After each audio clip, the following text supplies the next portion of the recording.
আমরা বলছি যে দুনিয়ার মজদুর এক হও, সেটার জায়গায় মালিক মজদুর এক হও।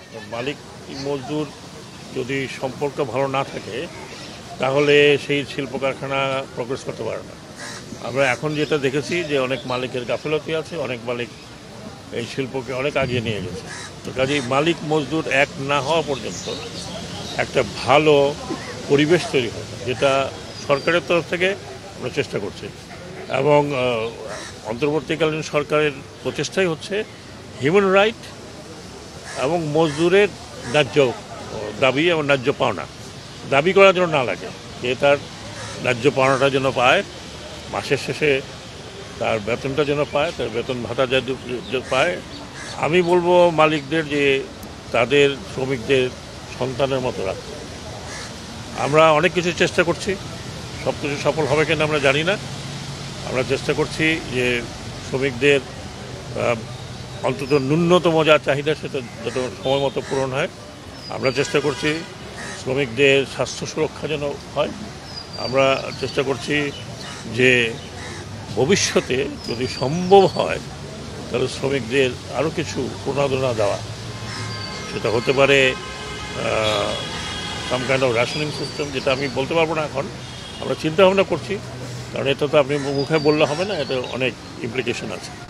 এবং বড় বড় ইন্ডাস্ট্রিগুলোতে যারা বড় ইন্ডাস্ট্রি, বড় প্রেমিসেস, বলতে হবে তাদেরকে যে তারা যেন ন্যূনতম পক্ষে শ্রমিকদের থাকার একটা ব্যবস্থা করে। অনেক জায়গা আছে, আমি জানি, আমার বন্ধুবান্ধবের শিল্প কারখানা অনেকগুলো আছে যেখানে শ্রমিকদের থাকার ব্যবস্থা, খাওয়ার ব্যবস্থা ভালো আছে এবং তাদের বাইরে যেতে পারে না।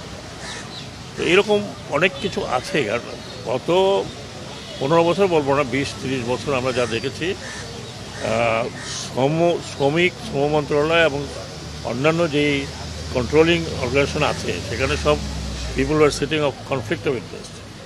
এবং যার ধরুন একটা ইন্ডাস্ট্রি আছে, তিনি তো তার ইন্ডাস্ট্রি দেখবেন না, শ্রমিকদের কথা বলবেন।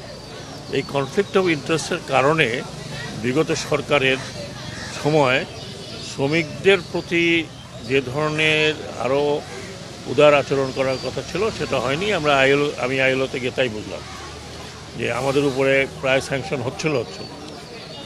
সেটার থেকে আমরা আমাদের নীতি বদলাচ্ছি। সেগুলো তো তুলে ধরার পর তাদেরকে ইনভাইট করা হয়েছে আসার জন্য, দেখার জন্য যে আমরা আমাদের ল কীভাবে পরিবর্তন করছি।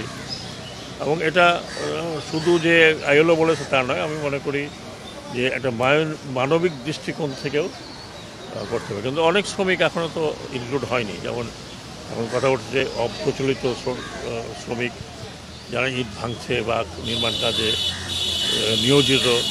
নির্মাণ ফার্মগুলো এখন পর্যন্ত আমাদের বিএলএর ধারার মধ্যে আসলেও আসেনি। এইগুলো অনেক কাজ আছে, এগুলো অনেক কাজ বাকি আছে, হিউজ কাজ বাকি আছে।